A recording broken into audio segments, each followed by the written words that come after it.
Welcome to episode 7 of the Magic Hour. My name is Andrew and I'm the head of research and development at Magic Valley. And I'm joined today by my co host, Paul Bevan, the CEO and founder of Magic Valley.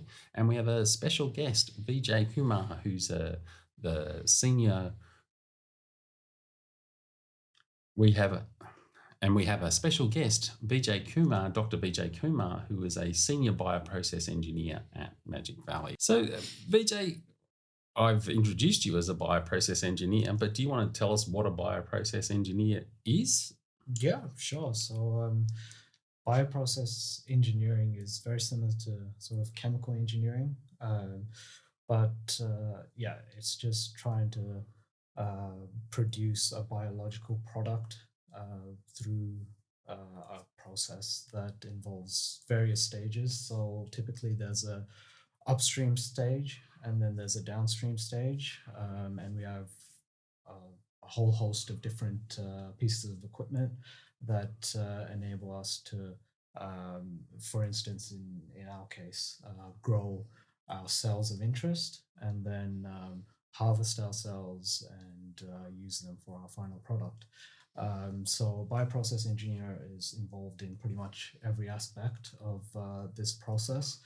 To put it in very simple terms, and the process itself involves uh, initially growing the cells. Well, for us, after we reprogram our cells because we're using iPSCs, we then do what is called scale up. So we scale up our product from very small quantities to large quantities, and we use conventional cell culture processes initially, and then we scale up into bigger tanks, which we call bioreactors, typically, with a lot more control in the process. And so us bioprocess engineers are heavily involved in the engineering aspects of these bits of equipment, and optimization, optimizing yields, growth of these particular cell types, and then ultimately the harvest stages. So that would be the downstream processing aspects as well, whether it be through centrifugation, cell separation, clarification. There are different bits of equipment involved in those processes, which we also work with to finally, produce end product. Fantastic, BJ. I think we'll dig into a little bit of that in more detail. But I'm guessing you made that sound pretty easy. So you got your qualifications off the back of a cornflakes packet, is that right? Or maybe you want to tell us a little bit your study journey to get to where you're at Magic Valley now. What did you study? Yeah, I wish it was that easy. But so I started off my career at undergraduate level, at least, doing biomedical engineering. So I did subjects, a whole host of subjects from electronics, computer systems, all the way to biomedical sciences. So that's where I began. So I got my initial qualifications as a biomedical engineer, and then from there I progressed to doing an honors. Naturally, that's how it progressed, at least here in Australia. To do It's almost like a first year or a PhD, where I did research, predominantly research based work.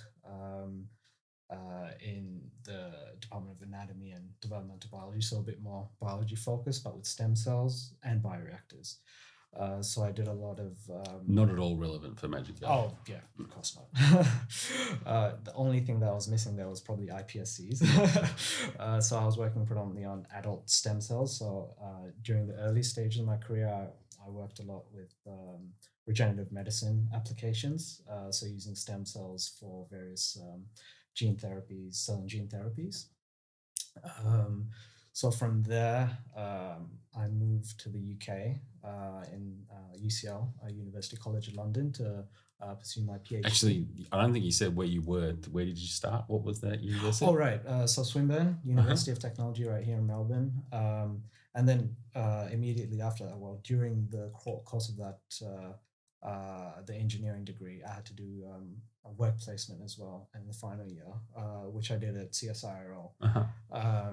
So there I worked, that was sort of my initial exposure to the large scale stirred tank bioreactors. So I worked with the 150 liter stirred tank bioreactors. So for a different application, so we were looking at uh, uh, protein production, recombinant protein production, Mhm. basically. I had to look at other facilities where they're doing fermentation work, all in the scope of bioprocess engineering, but yeah, not so much with the human or the cells being the final product. So yeah, so that was very early on. Swinburne, CSIRO, and then I moved over to Monash University to do my honors, like I mentioned. Yeah, and then from there I went to London to do my PhD. Again, in the field I'm currently working in, Yeah. biochemical engineering / bioprocess engineering. So there I was actually working with iPSCs, induced pluripotent stem cells, human induced pluripotent stem cells. So there I was basically doing what I'm doing here, but at a smaller scale, a relatively smaller scale. So starting off with a microfluidic device where we would reprogram uh, human fibroblasts. So we take samples, just biopsies from patients, and reprogram them to induce a pluripotent state using microfluidic devices. And then on those microfluidic devices, we then scale up and scale out. Mhm. So my project was predominantly looking at optimizing the expansion stage. Basically, how can we scale up the reprogrammed cells to the point where we can then use them to treat patients, basically. So there's an expansion stage, and then there's also, because we're using iPSCs or stem cell like cells, we need to differentiate the cells to whatever cell type of interest that we're looking at for a particular cell gene therapy in this case. But in our case now, muscle, fat, whatever tissue we need for our applications here at Magic Valley.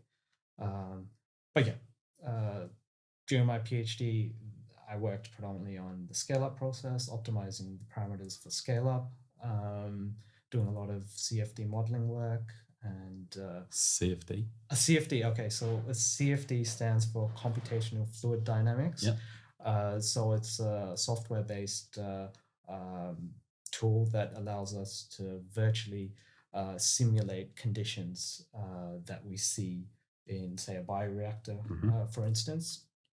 And that helps us to then define certain criteria or parameters of interest that we can then um, look at virtually and input various parameters or boundary conditions, as they call them, in the world of CFD. And then from there, we can predict how well the system scales up, basically, um, at least on the small scale that I was relatively small scale I was working on during my PhD.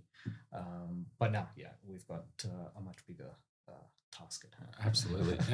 And I understand while you were doing your PhD at University College London that some companies showed some interest in you. Do you want to talk a little bit about that?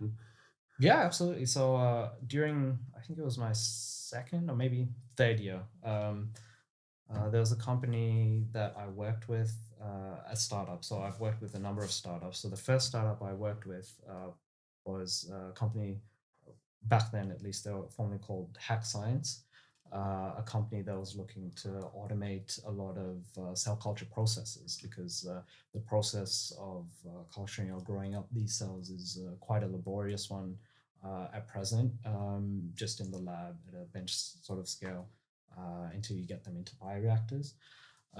So this company was looking at trying to automate these processes, for instance, just adding media feeds, so the nutrients needed for the cells to proliferate or grow, and just automating all the fluidics and all the things that a human would typically do. Mm. So that was my first exposure to sort of a startup environment. So those guys showed interest, and I showed interest as well. It was very much in line with sort of what I was doing as well at the time. And so that was, yeah, probably second, third year of my PhD. And then sort of towards the end of my PhD, I had another company well, this was almost immediately after I finished my lab component Hmm. of my PhD. So it was quite convenient that I could transition into a role. So as a microfluidic engineer. So again, very much related to bioprocess engineering, but on a smaller scale. Now, so this was a company again in London, in the UK, and so that was Microfluidic X. So these guys were doing pretty much exactly what I was doing during my Huh. PhD, but with CAR T therapies rather than induced pluripotent stem cell therapies. So again, looking at a lot of CFD work and scale up, process optimization, and fabrication of various microfluidic devices to scale up and scale out, basically. So yeah, that was my second sort of major exposure to the startup environment and the next step in my career. When I was so that I was basically working full time at that point for a company. I think my first professional full time role. Yeah. Immediately after my PhD, and then after that, I got into the cultivated meat industry. But One of the quite early bioprocess engineers, I would have thought in the UK. Anyway, yeah, I'm putting words in your mouth yeah, now. no, I think that's pretty accurate because it was quite early days then. So it was probably uh, 20, 2019, 2020 thereabouts. Just after the pandemic hit. So that was at a company called Ivy Farm. So they were super excited to have another bioprocess engineer on board because at that stage people were really looking for bioprocess engineers to come on board. So a lot of the biology associated with cultivated meat and the um, the formulations and all that stuff to get prototypes were almost in place, and so people needed a way to efficiently scale up Hmm. their work. So that's when I think, especially in the UK, like they were, I think, one of two cultivated meat companies. They were in a race to try and get stuff, onto shelves, basically. That's when I started with Ivy Farm just after my first role post PhD. So there I was, well, technically the design engineer, but yeah, a lot of the work I did was, bioprocess related.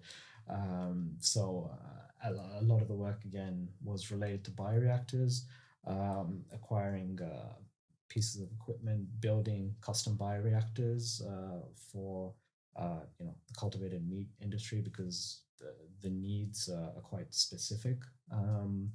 And yeah, uh, Everything to do with optimizing those bioreactors for the the efficient growth of whatever the meat cells they were working with at the time. Great, and I mean it's such relevant experience, but you have even more relevant experience before we came into contact with each other. So, from the UK, I understand you went to Silicon Valley. Is that right? Yeah, exactly right. So after the UK, I then traveled to the States in Silicon Valley, where I worked for a company called now Sci-Fi Foods.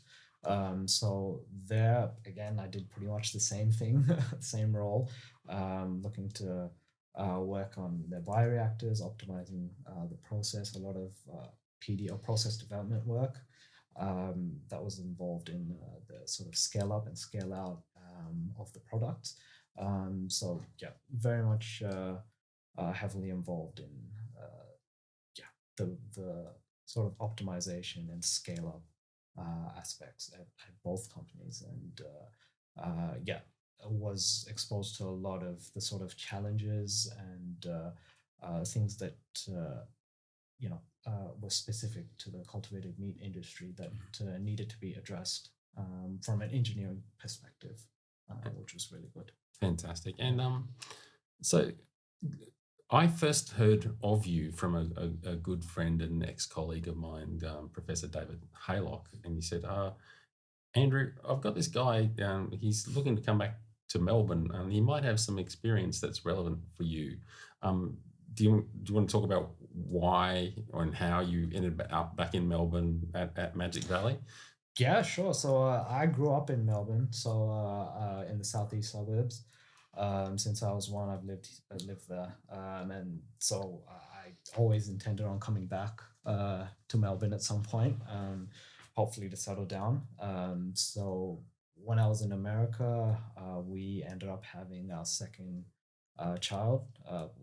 So naturally, we thought, it might be a good time to come back and potentially settle down. So that's when we thought, yeah, let's try and find a place, that's good for us. And I knew a few people around Melbourne, professors and the likes, from my past experience in Melbourne, all my studies and all that kind of stuff. So yeah, I reached out to a few of my past professors and people I knew, and yeah, everybody seemed to just point me in one direction, Excellent. which was Magic Valley. So naturally, I was super excited, and We didn't pay Vijay to say that. never. But yeah, I mean, just working in the cultivated meat industry, seeing that my family wanted to settle somewhere, and Melbourne is where I grew up, and you guys were, I think, at the right stage where you know starting to ramp up things. So it was just a natural choice, I think, Oh, for we're me to come very, on board. very happy. I don't know. I won't put words in Paul's mouth, but we're very happy to have you on board. Yeah, no, absolutely. I've got about a million questions actually. Great. Yeah. No, Vijay, I was going to ask if you were always going to be an engineer or a bioprocess engineer, or like what attracted you to that course, I guess, and were there other options that you were considering? Yeah, that's a good question because there were a lot of things I was considering at the time. So one of them was medicine. Um, another was nothing related to sort of academia, because I had a very keen interest in cricket Oh yeah, when since I was very young, since I was like 9. So I was always interested in playing cricket, and not that I wouldn't do anything else besides that, but I would try and pursue that if I could, yep. and do whatever else on the side. Batsman, bowler, keeper. Oh, a bit of both, but I was I gunning for a batsman. Yeah. But yeah, I really enjoyed cricket. I played it all throughout my young ages, through secondary, and a bit throughout university as well. But yeah, didn't quite happen. But yeah, engineering was also one of my top preferences. Yeah.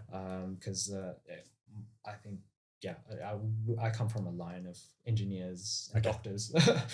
So my dad's an engineer, and his dad, yeah, was a physician, and yeah, so one of those I thought would suit me, and I particularly liked engineering. I always liked tinkering and doing things with my hands, and I was very curious about how things worked. So for me, I thought, yeah, engineering is just the natural choice, and science as well. I was interested in science, the sort of origins of life, and chemical sort of processes I was interested in.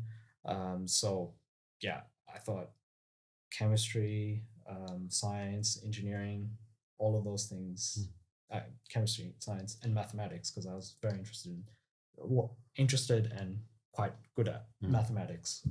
So I thought the combination of those things, physics, maths, just culminate perfectly in an engineering degree, because that's basically what it is, applying sciences and physics. So engineering then was just definitely a top preference for me.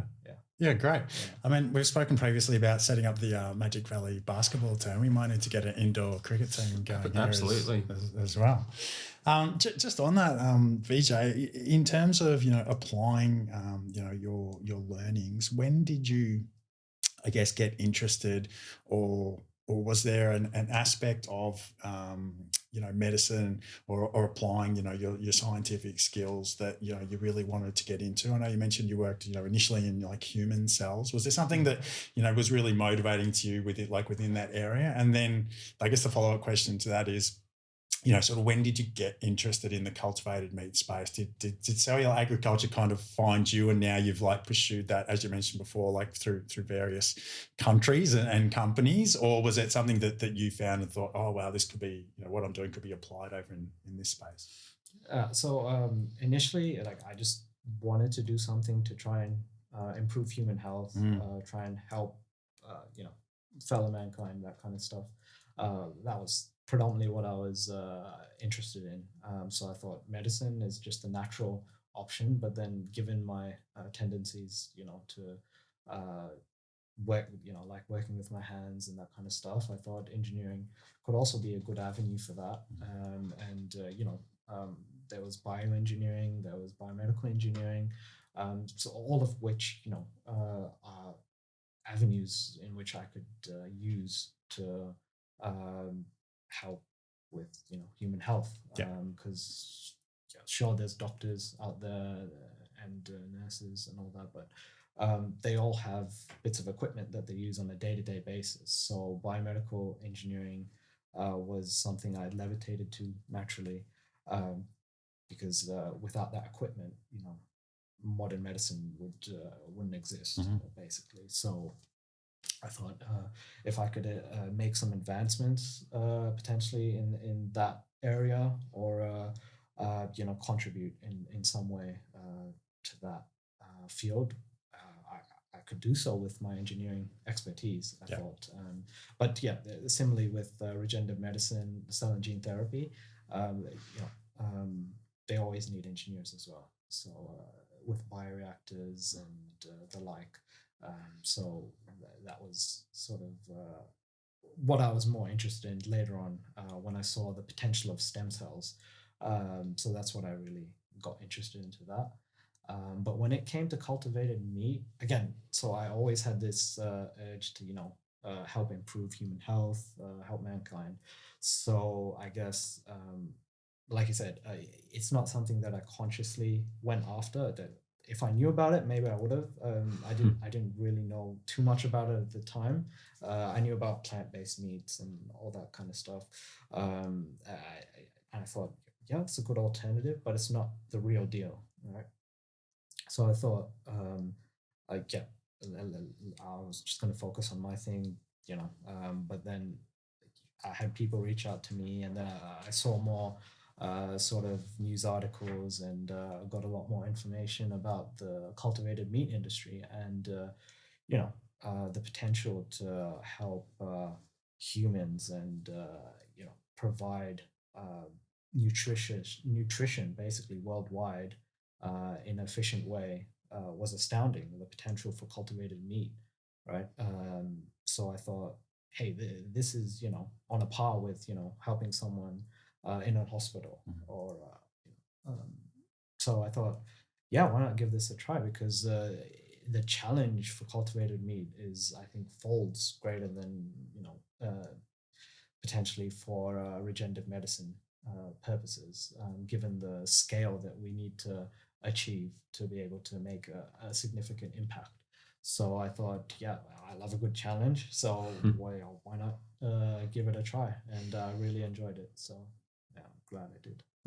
sounds like you're in the perfect role. Just with your ambitions and the potential for impact and the willingness to take on challenges. I know we throw a million challenges at you for a whole lot of different things. So, look, that's amazing. Yeah, and now look, I mean, I don't know everyone, but I'd say you're probably one of the most experienced bioprocess engineers in the entire industry throughout the world. Yeah, just with the breadth of experience you've had. Yeah. It's hard to find people out there, with that specific skill set with that experience. Absolutely. Yeah, because it is early days, and to have that skill set, straight after your research or whatever, then it's very, very impactful. Yeah, totally. Yeah.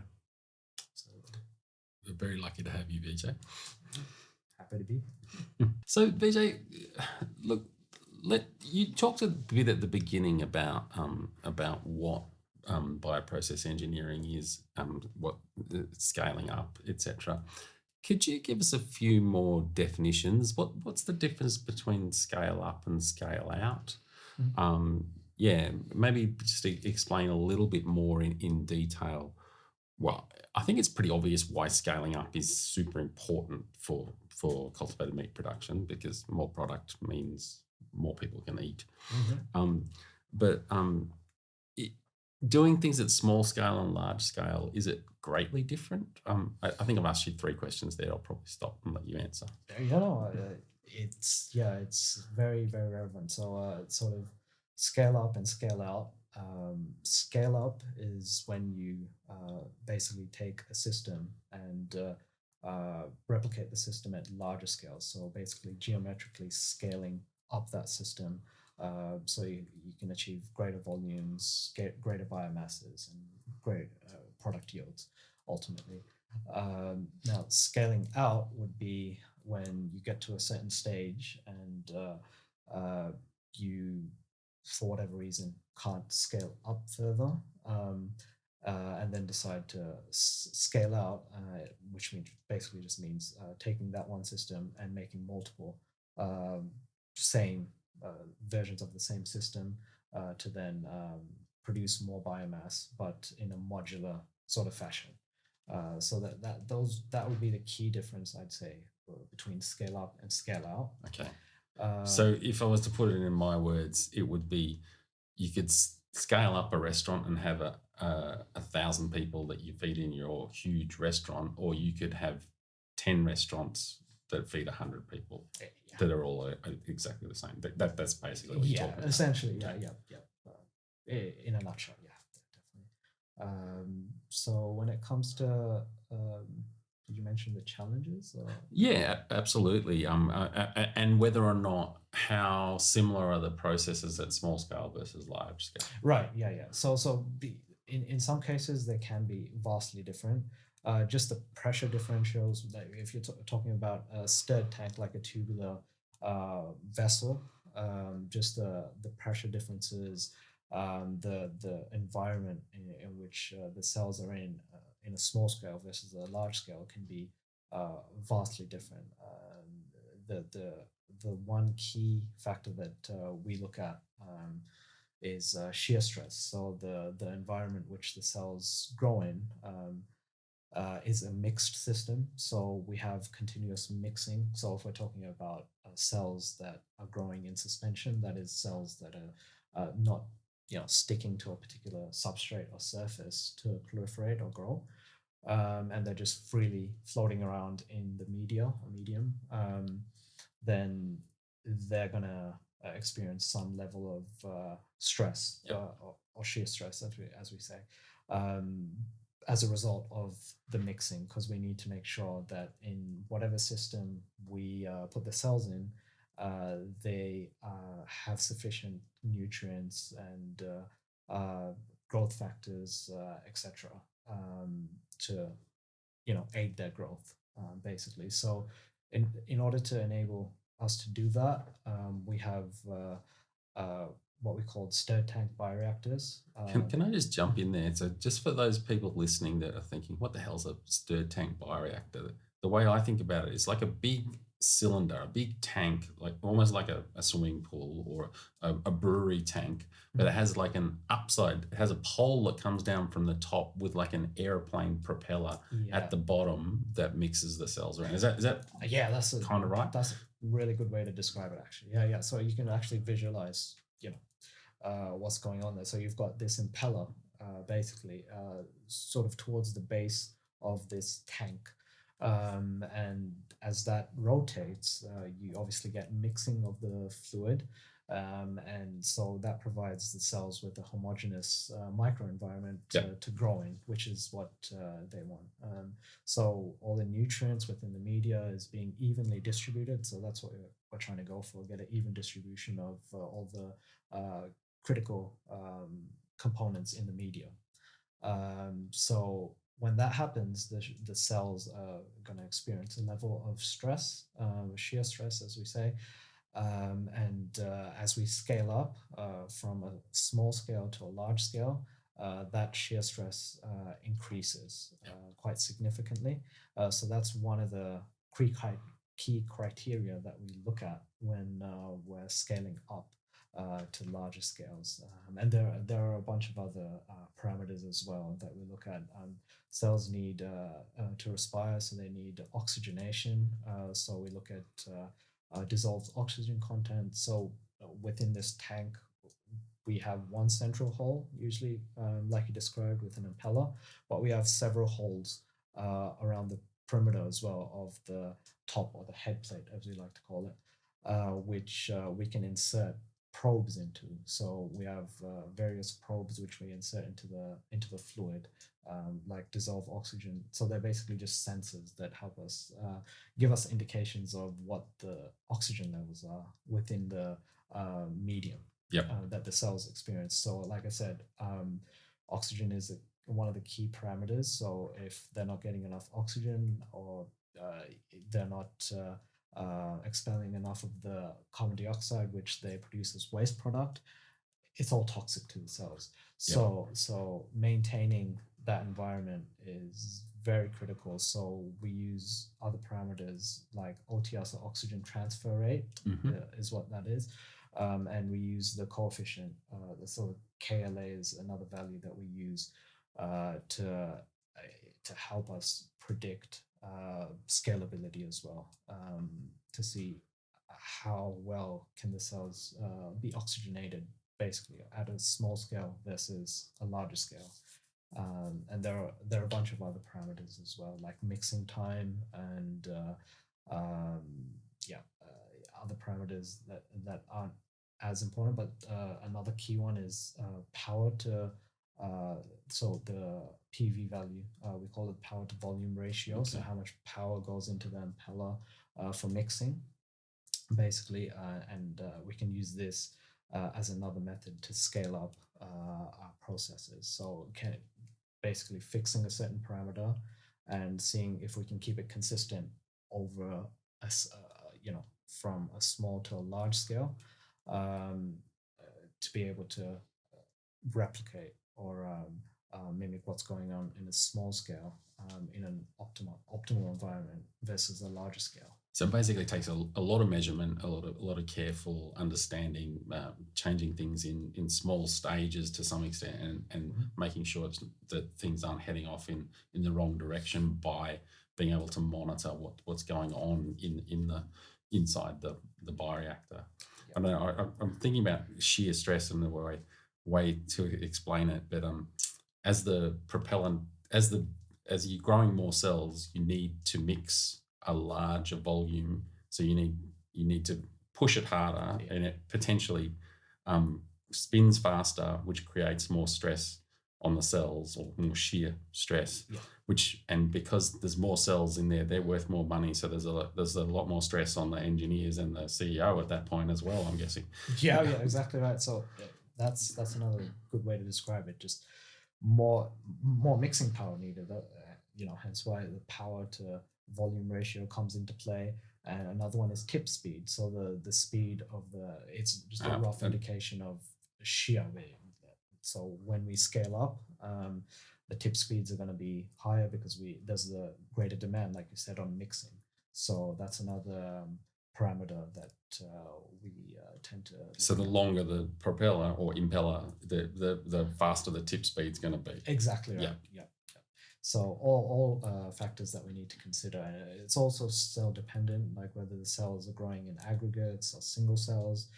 The longer impeller, we will probably need longer impellers for larger aggregates.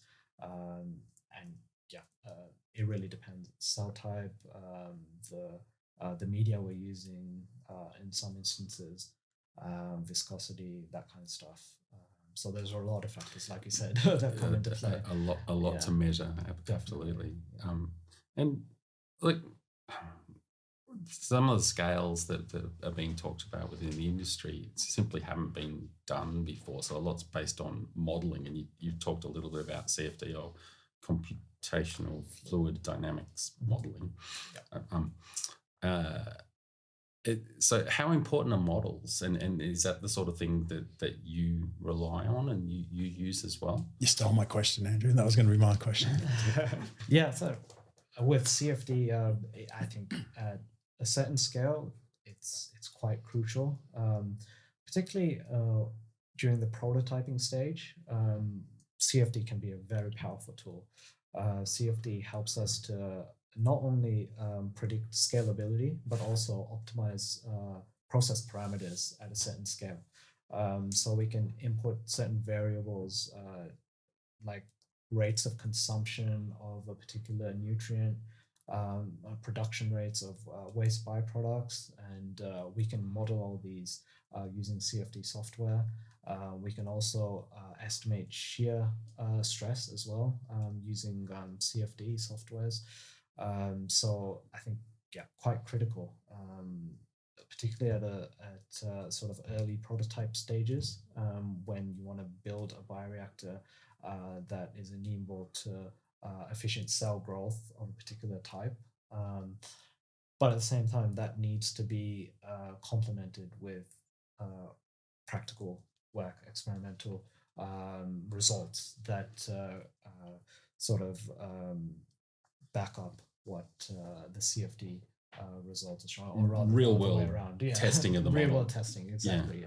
So ideally it would be test something and then develop a model using CFD around the practical results to try and see if you can virtually simulate what you're seeing, in your lab.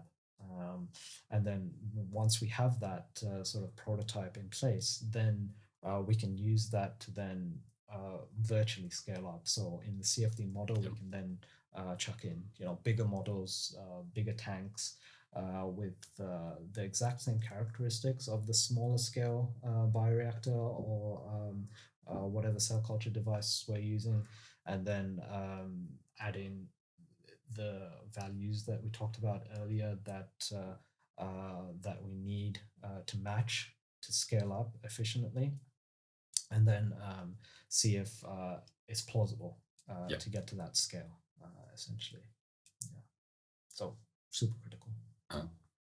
And I'm guessing models are a little bit cheaper than large scale bioreactor experiments. Those costs can really add up for sure. But CFD, if we do have those capabilities, then well worth digging into and looking at whether something is scalable before diving into something. Vijay, I had a question that probably I think a lot of people would be interested in, particularly our listeners. Obviously, you've got a great depth of experience, but still a lot of what we're doing is new and things that are being done for the first time. Do you have a framework around how you tackle those challenges? Because there's no specific blueprint that you can refer to. There's no previous work done or published in exactly what we're doing. So how do you go about approaching all the challenges that we throw at you? Yeah, I mean, that's where I think experience is really, really important. Like with experience, you can learn a lot from experience, and that I think is a starting point for me. But with a lack of experience, there's some literature out there that does address what we're attempting to do, particularly in sort of the cell and gene therapy field. So there is, a body of literature which we can tap into to sort of give us indications of what we need to, try and be doing to achieve what we actually want to do. So yeah, it's a combination of, I think, experience and whatever we can, get through the literature, and obviously creativity. Like Jacob, our head of innovation, is super creative. We bounce off ideas from each other, and everyone from Magic Valley, everyone has their own ideas and input. I'm sure I give you plenty of crazy ideas that you all just sort of shake your head at. Crazy, yeah, the craziest ideas could come to light one day, and yeah. Thanks, well answered, Vijay. Thank you. Yeah. So, look, you talked a lot about scaling up. Where do you think? How big can we get? How big can Magic Valley get? How's that going to affect? How do you think? This is just your opinion. I'm not asking you to state facts here. How do you think this is going to affect what's going on with traditional agriculture? How long is it going to take? I think the impact is potentially massive. If we can, I think it is possible. Otherwise, I won't be here. But we were looking at getting to the sort of tons and tons of liters/grams of product to be able to make a dent into the meat industry, essentially. So to get to that scale, it's going to take a lot of work, but yeah, I mean, it has a lot to do with scale up and bioprocessing and optimization. But yeah, in terms of like real world impact, yeah, it could be massive. It could potentially, replace the traditional meat industry, someday in the distant future.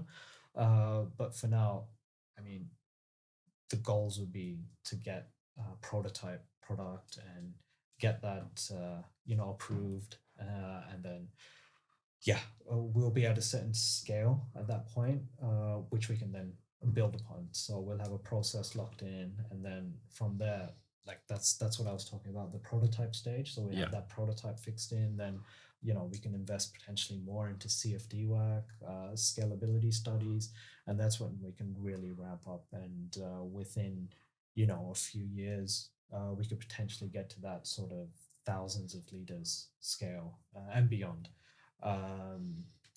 Because realistically, we're going to have to move quickly and get to more so tens of thousands and then potentially hundreds of thousands of liters quite quickly. But it all has to do with it's an iterative process. So bit by bit, you can't just expect to chuck cells into a 20,000 liter stir tank reactor and say grow. It takes a lot of hard work, dedication to sort of get to that scales to be able to produce. What are some of the other hurdles? I mean, obviously hard work, dedication. I mean, just off the top of my head, capital infrastructure for large scale is so investment is absolutely critical. Whether that comes directly to a company or comes from a government as some sort of infrastructure that's available to multiple companies. I mean, is that the sort of thing that Magic Valley is looking at? Yeah, absolutely. So facilities is one of the key aspects. So being able to acquire the appropriate facilities to house whatever bioreactors that we intend on acquiring, and obviously, there's footprint involved, carbon emissions, that sort of stuff, energy consumption, waste production, water consumption, particularly when we get to the very, very large tens of thousands of liters of scale with media production.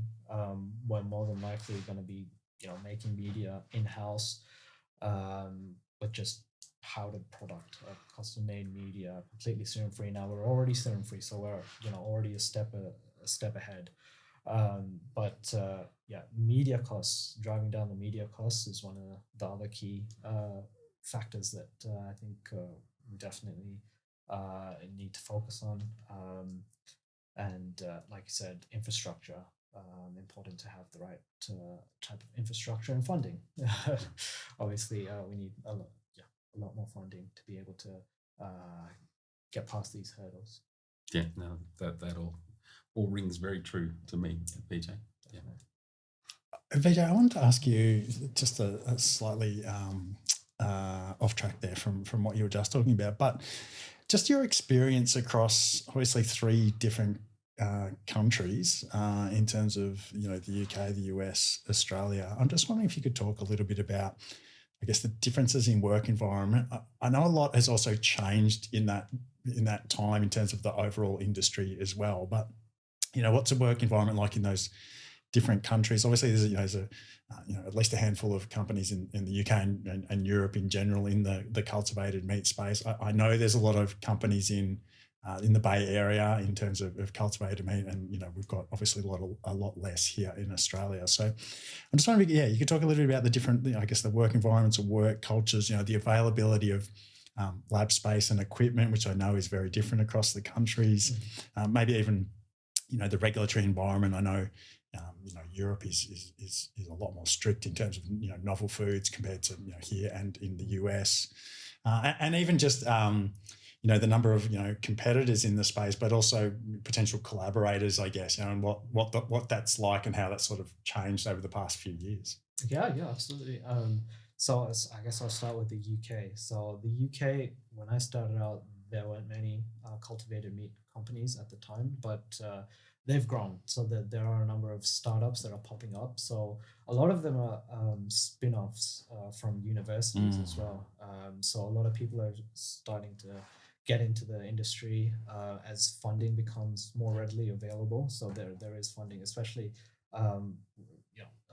within Europe, so that they have their own funding bodies and government funding agencies as well that help with acquiring bits of equipment and factories and that kind of stuff. So Europe was quite good in that sense, funding wise. The working environment was pretty demanding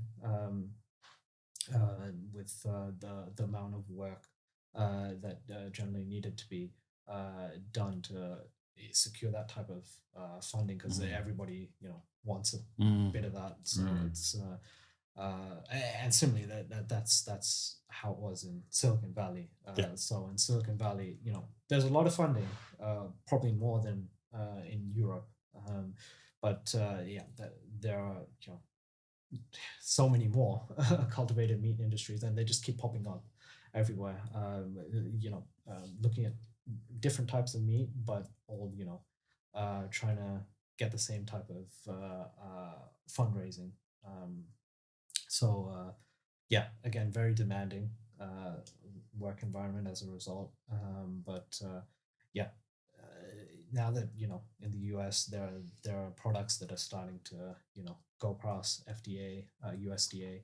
I think there's going to be a greater inflow of funds, and I think the industry is going to really solidify more in the States, and then I think that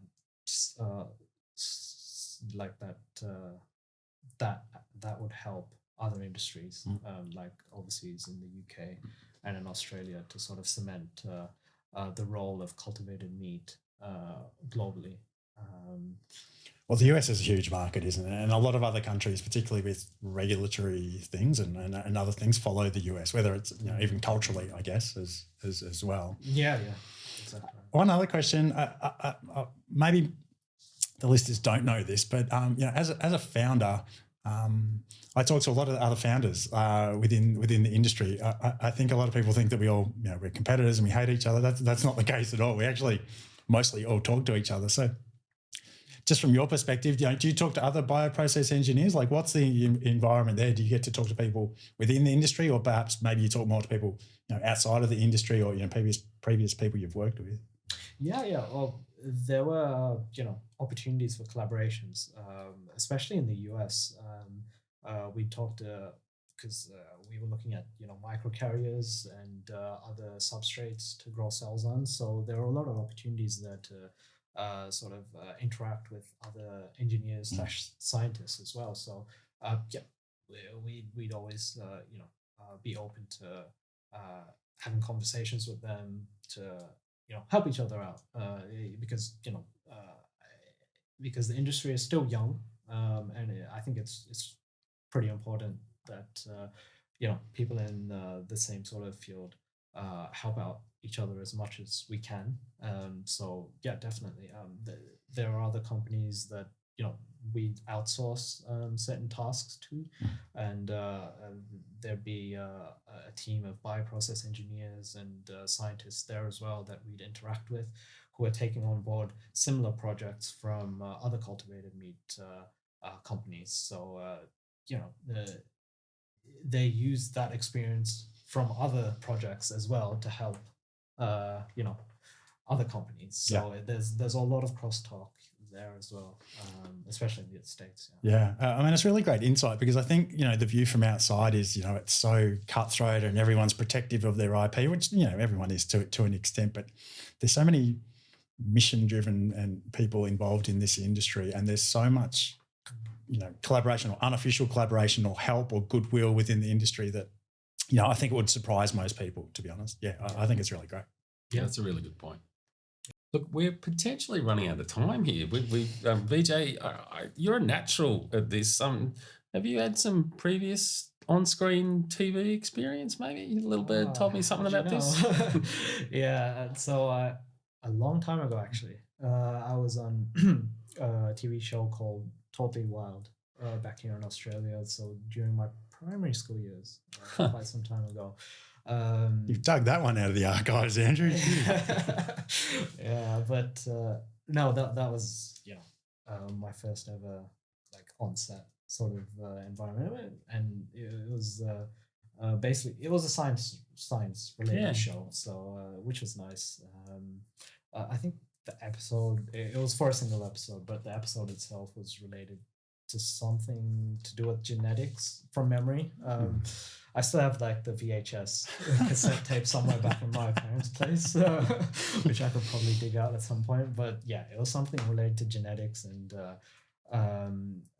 myself being an identical twin, they were particularly interested in getting us on the show to do some tastings. It was actually to taste something rather, and point out differences to see if there's a difference between identical twins.